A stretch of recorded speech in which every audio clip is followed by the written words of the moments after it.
ഈ ഒരു ദിവസം നമ്മൾ തുടങ്ങുന്നത് സത്യം പറഞ്ഞാൽ ഒരുപാട് സന്തോഷത്തോടു കൂടിയാണ്. ഏഷ്യ കപ്പിൽ പാകിസ്ഥാനെതിരെ ഇന്ത്യക്ക് 6 വിക്കറ്റിന്റെ തകർപ്പൻ ജയം.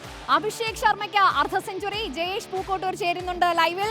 സ്പോർട്സിനപ്പുറത്തേക്ക് വളർന്നിട്ടുള്ള ഒരു മാച്ച് ആയിരുന്നു എന്ന് തന്നെ നമുക്ക് പറയാം അല്ലേ? ഈ പുലി പതുങ്ങുന്നത് ഒളിക്കാനല്ല, അത് കുതിക്കാനാണ് എന്ന് തെളിയിച്ചിട്ടുള്ള ഒരു മാച്ച് തന്നെയാണ് എന്ന് കണക്കാക്കണം അല്ലേ ജയേഷ്? ഉറപ്പായിട്ടും ഇന്ത്യക്കെതിരെ ആദ്യം ബാറ്റ് ചെയ്ത പാകിസ്ഥാൻ ഫർഹാൻ അർദ്ധ സെഞ്ചുറി നേടിയ ശേഷം ബാറ്റ് എടുത്ത് തോക്കുപോലെ ചൂണ്ടി ആരാധകർക്ക് നേരെ വെടിയുതിർത്തൊരു മൊമെന്റ് ഉണ്ടായിരുന്നു. അതിന് മറുപടിയായി ഇന്ത്യ മിസൈലാണ് ഇട്ടത് അഭിഷേക് ശർമ്മയിലൂടെ. പാകിസ്ഥാനെതിരെ 6 വിക്കറ്റിന്റെ തകർപ്പൻ വിജയത്തോടു കൂടി തന്നെ ഇന്ത്യ സൂപ്പർ ഫോറിലെ പോരാട്ടം തുടങ്ങിയിരിക്കുകയാണ്. ഗ്രൂപ്പ് ഘട്ടത്തിന് സമാനമായി ആധികാരികം തന്നെയായിരുന്നു പാകിസ്ഥാനെതിരെ ഇന്ത്യയുടെ വിജയം. 172 റൺസ് വിജയ ലക്ഷ്യം 7 പന്ത് ബാക്കി നിർത്തിക്കൊണ്ടാണ് ഇന്ത്യ മറികടന്നത്. അതിൽ എടുത്തു പറയാനുണ്ടായിരുന്നത് അഭിഷേക് ശർമ്മയുടെ ഒരു തകർപ്പൻ ഇന്നിംഗ്സ് തന്നെയായിരുന്നു. 39 പന്തിൽ 6 ബൗണ്ടറിയും 5 സിക്സറും സഹിതം 74 റൺസ് എടുത്തുകൊണ്ട് ഇന്ത്യയെ വിജയതീരത്തെത്തിച്ചുകൊണ്ടാണ് അഭിഷേക് ശർമ്മ മടങ്ങിയത്. ഒപ്പം തന്നെ വൈസ് ക്യാപ്റ്റൻ ശുഭ്മാൻ ഗില്ലിൻ്റെ ഇന്നിംഗ്സും എടുത്തു പറയേണ്ടത് തന്നെയാണ്. ഓപ്പണിംഗ് വിക്കറ്റിൽ ഇരുവരും സെഞ്ചുറി കൂട്ടുകെട്ടാണ് ഉതിർത്തത്. 109.5 ഓവറിൽ 105 റൺസാണ് ഒന്നാം വിക്കറ്റിൽ ഗില്ലും അഭിഷേകും കൂടി നയിച്ചത്. ഒപ്പം തന്നെ ഇന്നിംഗ്സിൻ്റെ തുടക്കത്തിൽ തന്നെ പവർ പ്ലേയിൽ തന്നെ ഇന്ത്യ 69 റൺസ് പിന്നിട്ടിരുന്നു. 8.4 ഓവറിൽ ഇന്ത്യ 100 റൺസും പിന്നിട്ടിരുന്നു. ഒടുവിൽ പിന്നീട് സൂര്യകുമാർ യാദവ് പെട്ടെന്ന് പുറത്തായി. സഞ്ജു സാംസൺ സ്ട്രഗിൾ ചെയ്യുന്ന ഒരു കാഴ്ച കൂടി കണ്ടു. അങ്ങനെ ഇന്ത്യ ഒരു ഡിഫൻസ് മൂഡിലേക്ക് പോകും എന്ന് തോന്നിച്ച ഘട്ടത്തിലായിരുന്നു തിലക് വർമ്മയും ഹാർദിക് പാണ്ഡ്യയും ചേർന്ന് ഇന്ത്യക്ക് വിജയത്തിലെത്തിച്ചത്. 19 പന്തിൽ 2 വീതം ബൗണ്ടറി 6 സഹിതം 30 റൺസുമായി തിലക് വർമ്മ പുറത്താവാതെ നിന്നു.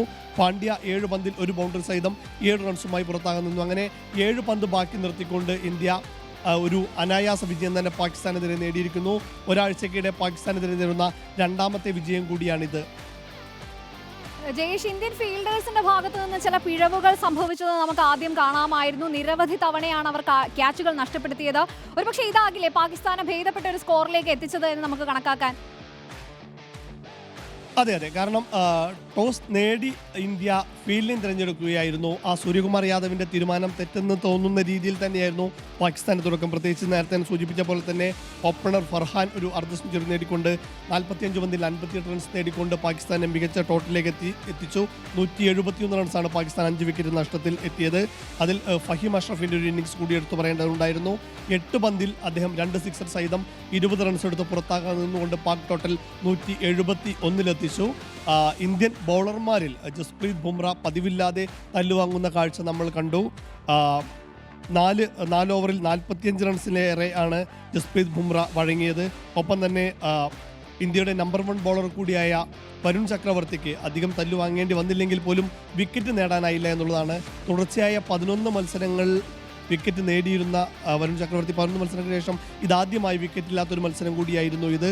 ഒപ്പം തന്നെ ജസ്പ്രീത് ബുംറ 26 ടൂർണമെൻറ്റിലേക്ക് നോക്കുമ്പോൾ 26 T20 മത്സരങ്ങളിൽ ഇത് 40-ന് മുകളിൽ റൺസ് വഴങ്ങുന്നത് ഇതാദ്യത്തെ കാഴ്ചയും കൂടിയായിരുന്നു. അങ്ങനെ ഒപ്പം തന്നെ 4 ക്യാച്ചുകളാണ് ഇന്ത്യൻ ഫീൽഡർമാർ കൈവിട്ടത്. അങ്ങനെ ഫീൽഡിങ്ങിൽ ഇന്ത്യക്ക് സർവ്വവും പിഴച്ചെങ്കിലും ബാറ്റിങ്ങിലേക്ക് വന്നപ്പോൾ നേരത്തെ ഞാൻ സൂചിപ്പിച്ച പോലെ തന്നെ അഭിഷേക് ശർമ്മയുടെ ഒരു വെടിക്കെട്ട് തുടക്കം, ഒപ്പം തന്നെ ഗില്ലിൻ്റെ മികച്ച കൂട്ടുകെട്ട്.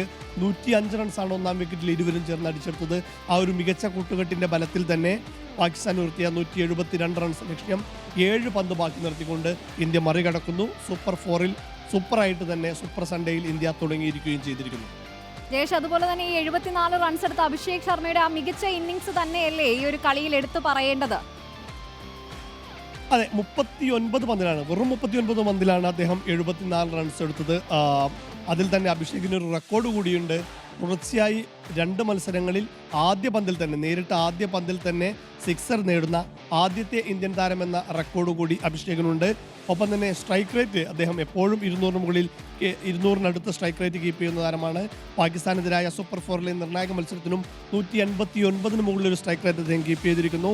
6 ബൗണ്ടറിയും 5 സിക്സറും സഹിതമാണ് 39 പന്തിൽ 74 റൺസുമായി അഭിഷേക് ഇന്ത്യൻ ഇന്നിംഗ്സിൽ നിർണായകമായത്.